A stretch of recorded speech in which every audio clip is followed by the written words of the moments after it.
வாழ்க்கையில் மனதில் வைக்க வேண்டிய 3 விஷயங்கள். முதலாவது, கிடைத்ததை அனுபவிக்க கற்றுக்கொள், கிடைக்காததை ரசிக்க கற்றுக்கொள்.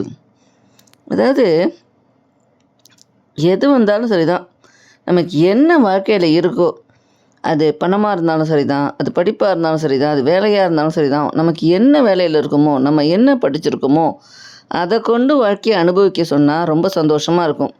சரி, ஒன்று கிடைக்கல, ஒரு பெரிய ஐஏஎஸ் ஆகணும்னு நினச்சோம், முடியலை. இல்லை, நம்ம ஒரு பெரிய கோடீஸ்வரன் ஆகணும்னு நினச்சோம், முடியலை. அப்படின்னா யார் ஒருத்தன் இருக்கானோ கோடீஸ்வரனா, அவனை பார்த்து அனுபவிங்க, ரசிங்க. யார் ரொம்ப பெரிய படிப்பு படிச்சுட்டு வாழ்க்கையில் இருக்காங்களோ அவங்கள பார்த்துட்டு அவங்க வாழ்க்கையை அனுபவிக்க கற்றுக்கொள்ளுங்கள், ரசிக்க கற்றுக்கொள்ளுங்கள். வாழ்க்கை சுகமாக இருக்கும்.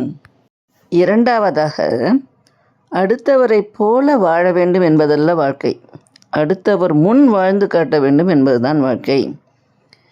நாம் எப்போவுமே சரிதான், நம்ம பக்கத்து வீட்டுக்காரவங்க ஒரு கார் வாங்கிட்டாங்கன்னா நம்ம ஒரு நல்ல கார் வாங்கணும்னு தோணும்.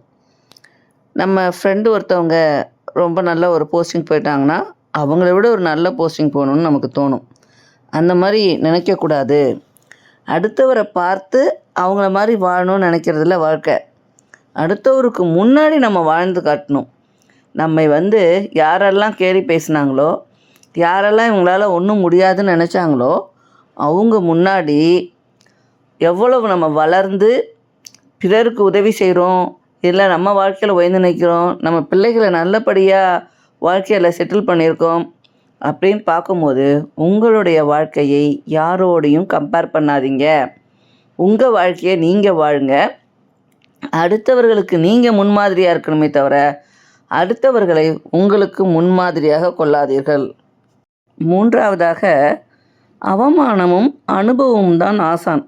அது கற்றுக் கொடுக்கும் பாடத்தை எந்த புத்தகமும் கற்றுக் கொடுக்க முடியாது.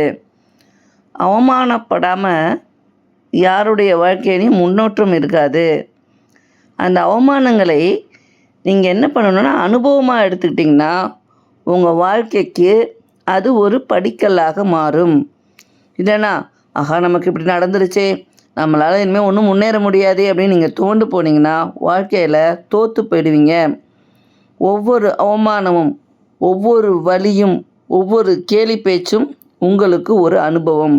அந்த அனுபவத்தை அப்படியே பாசிட்டிவாக மாற்றுறீங்கன்னா வாழ்க்கையில் நீங்கள் நிச்சயமாக உயர்ந்துருவீங்க.